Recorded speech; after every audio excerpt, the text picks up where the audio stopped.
Social media बड़ी शै आ, कोई ऐसा शेयर वीडियो नूं मारो कि वीडियो मरियम नवाज तक पहुँचाना तुहाडा काम है। अगे तुहानूं मैं गारंटी दिंदा भी चंद महीनों के अंदर अंदर आ जिहड़ा साडा मसला ना रोड वाला बहुत ही सालों का जलील होए पे आ, मसला चंद महीनों हल हो जाएगा। हुण तुहानूं मैं रोड दिखा रहा, जिहड़ा बंदा भी वीडियो देख रहा तुसीं इस रोड की हालत वेखो। ये अज तो नहीं, ये कई सालों तो इस रोड के उत्ते असीं यब्बण दे आ जनाब। साडे ते जनाब जिहड़े खोते पट्ठे ले जांदे ने वो भी तंग आए पे ने, उन्हां दीयां हड्डियां डिंगियां हो गईयां ने रेड़ियां धू धू के इस रोड ते। तुसीं ये सोचो भी इंसान खासकर औरतां जदों बीमार हो जांदियां ने इस हालत दे विच वो किन्नी तकलीफ दा जिहड़ी उन्हां दा सफ़र हुंदा होएगा इस रोड दे उत्ते।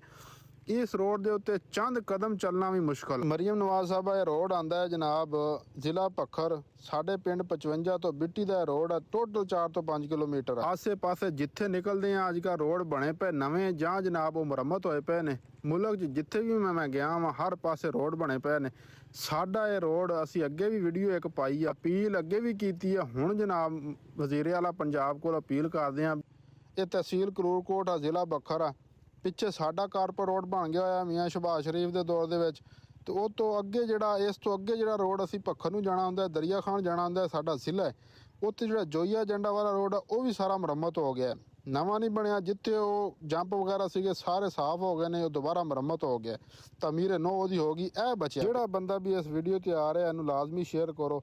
तुहाडे शेयर करना की पता साडी वीडियो जनाब पहुँच जाए मैडम साहबा ताईं ते साडा यह काम जिहड़ा ना बन जाए। तो असी दुआवां देवांगे इंशाअल्लाह। बाद अगर इस रोड बन गया इंशाअल्लाह मैं खुद वीडियो पा के शुक्रिया अदा करांगा वज़ीर आला पंजाब साहबा दा कि वाकई मैं हुण कई वीडियो देखे ने टिकटॉक ते लोग वीडियो लाते हैं मरियम साहबा ताईं पहुँचता है नोटिस, वो अगले दिन काम हो जाता है। साडा भी यह काम हो गया तो असी भी इंशाअल्लाह ज़रूर वीडियो पावांगे। दुआवां याद रखियो। अल्लाह हाफिज़।